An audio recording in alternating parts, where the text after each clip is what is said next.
There's nothing like a good old dog for loving you. Nothing like a good old dog.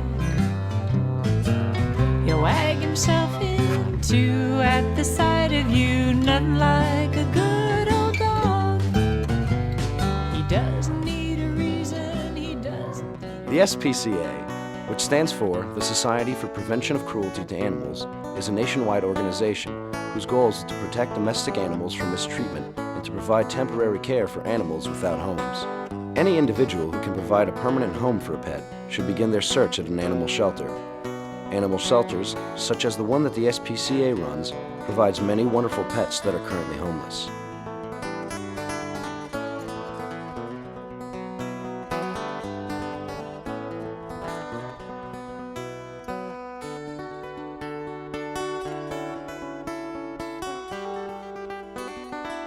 It also provides care for animals needing special attention in order to rehabilitate them for the adoption process.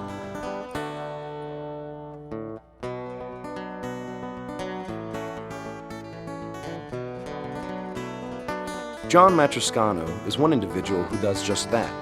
He testifies in court on a regular basis in all levels of Pennsylvania judiciary. Fighting for helpless animals has been integrated into his daily life. In John's words, "The personal stories that I have are far too numerous to even attempt to list. I could fill volumes of journals about abused animals and their owners. The difficult part is the fact that most people who are cruel to animals fail to care for them because of some underlying factor like poverty. I could tell stories of dogs, cats, cows, and herds of horses, all rehabilitated with both success and failure. Our legal system does not always succeed in its attempt to help our victims, but we work within it and continue to try and improve our plight of our companion animals."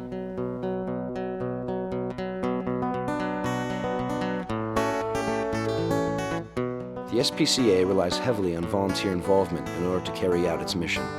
A major function of local SPCAs is to place their animals into appropriate homes. Here in Center County, the organizations hold weekly adoption shows for its cats and dogs. Members of the community are able to meet the animals and, if interested, can begin the adoption process. The adoption process generally consists of a background check, a small donation between $50 and $65, and then a promise to spay and neuter their pet. Volunteers, whether they be students or permanent residents, are always an integral part of this organization.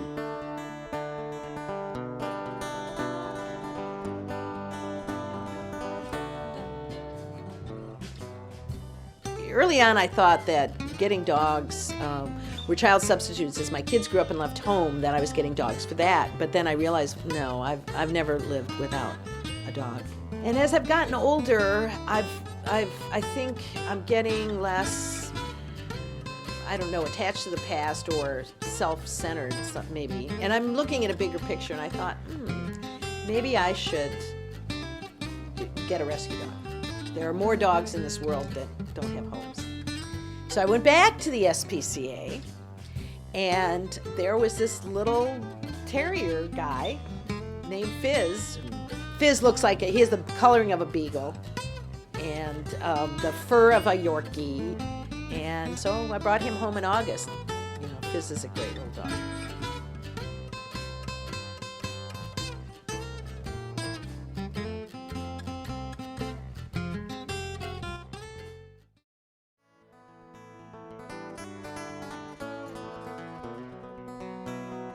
Homeless animals can be kenneled at the SPCA facility, or they may be placed elsewhere in other local kennels and temporary foster homes. Kenneling of animals within the SPCA is only a temporary solution.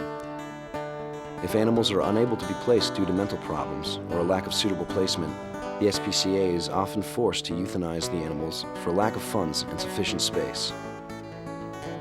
Euthanasia is never fair to the individual, but the SPCA has found that it is a necessary tool in both the prevention of animal cruelty and in efficient shelter management. Although putting animals to sleep is always a terrible and emotional thing, over the years the number of animals destroyed has decreased greatly, and hopefully in the future there will no longer be a need for this tragic practice.